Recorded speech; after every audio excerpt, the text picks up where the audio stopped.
Hello everyone and welcome to WWE Discussion. I'm your host and WWE enthusiast Dougie Doug. In today's episode I'm going to be discussing the Survivor Series War Games 2023 edition.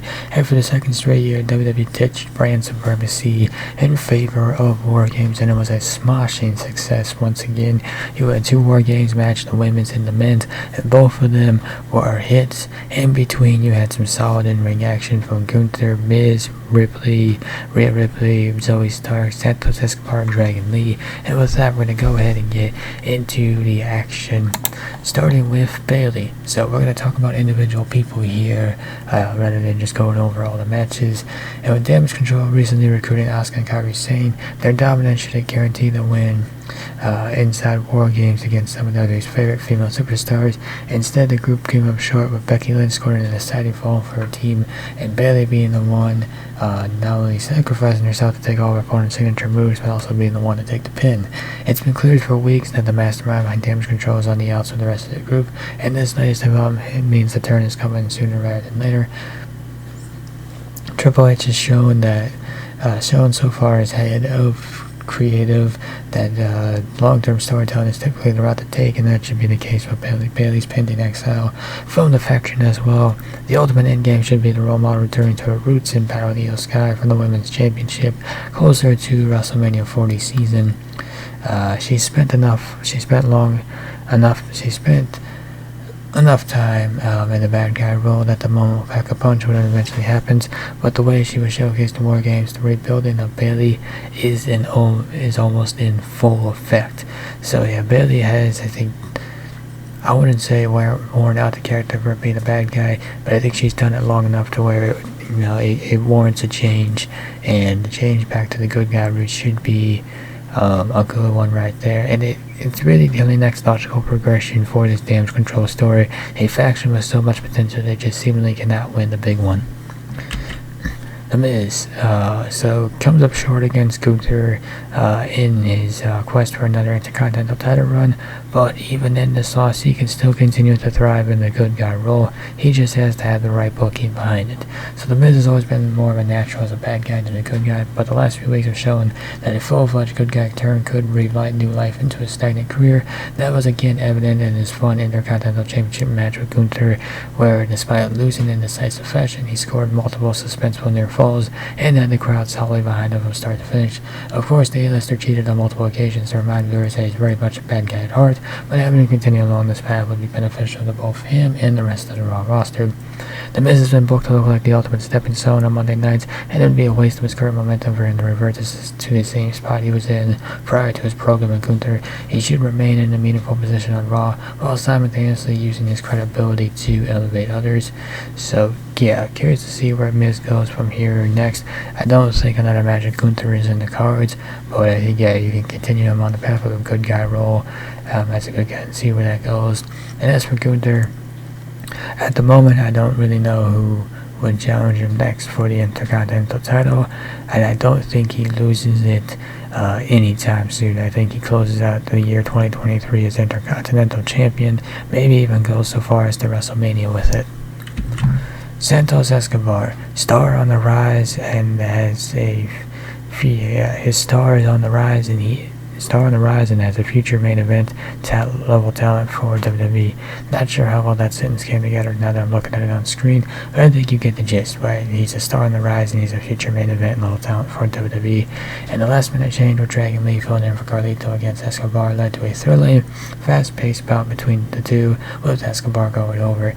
So Lee has made the most of every opportunity he's been given so far. It was wisely made to look credible in defeat. If the rivalry resumes, he'll have even more chances to shine and showcase his skills inside the squared circle. It's a shame this match got cut or did not get more than 10 minutes, because it felt like these guys could have done so much more with just a couple more minutes. The grander focus here was on Escobar and furthering his bad guy turn, which is already off to a solid start, even though the promo he got on Mysterio a bit rough. but still a solid start overall. His victory gives him more legitimacy ahead of an eventual collision with Mysterio, which should be saved for the road to WrestleMania. Be very curious to see if WWE tries to save that for WrestleMania 40. There's a lot of time from now till then, but Mysterio does have a shoot knee injury keeping him on the sideline, so at the very least you don't have to worry about trying to rush into anything with both guys available. Yeah, so it's too soon for Escobar to be elevated to the top of the card in SmackDown, but the heat he's garnered from his feud with the LWO and the work he's putting in has cemented his status as a star on the rise and as a future main event level talent for WWE.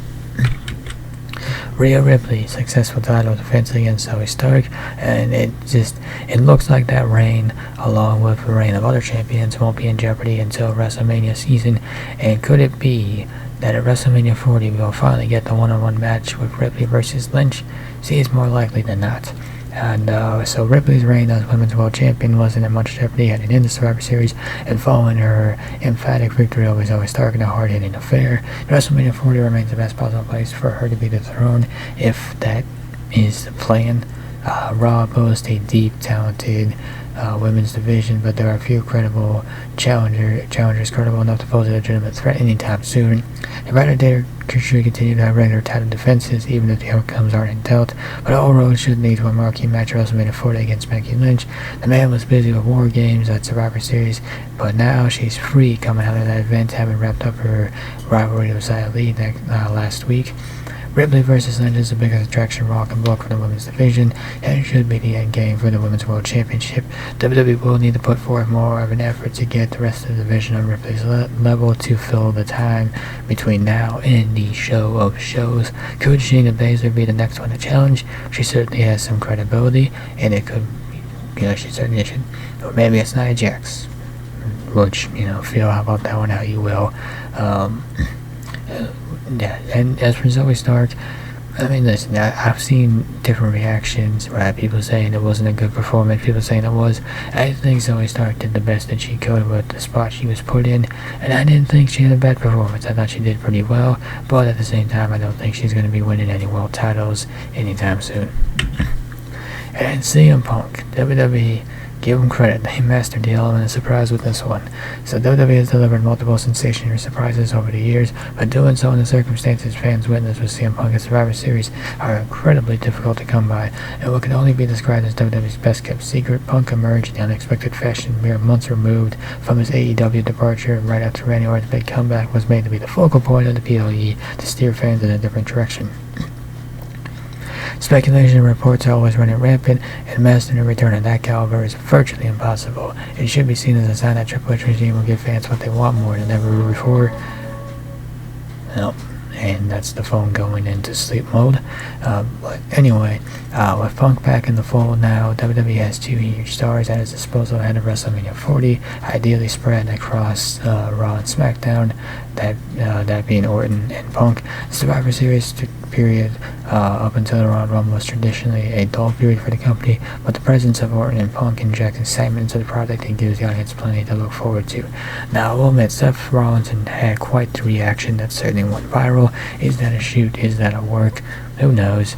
But if there's one thing I can say about WWE, is that I trust them to have the proper structure in place to ensure that if there is any shoot beef or any sort of shoot drama, that the individuals involved are going to be able to be professionals about it, and that any issues that do arise will be handled promptly, swiftly, and not blow up to the proportions that they did in AEW.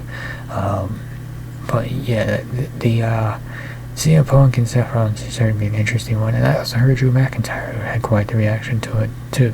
Not quite sure what the deal is right there. So great return, great to see CM Punk back, great to see Randy Orton back, and even R-Truth as well.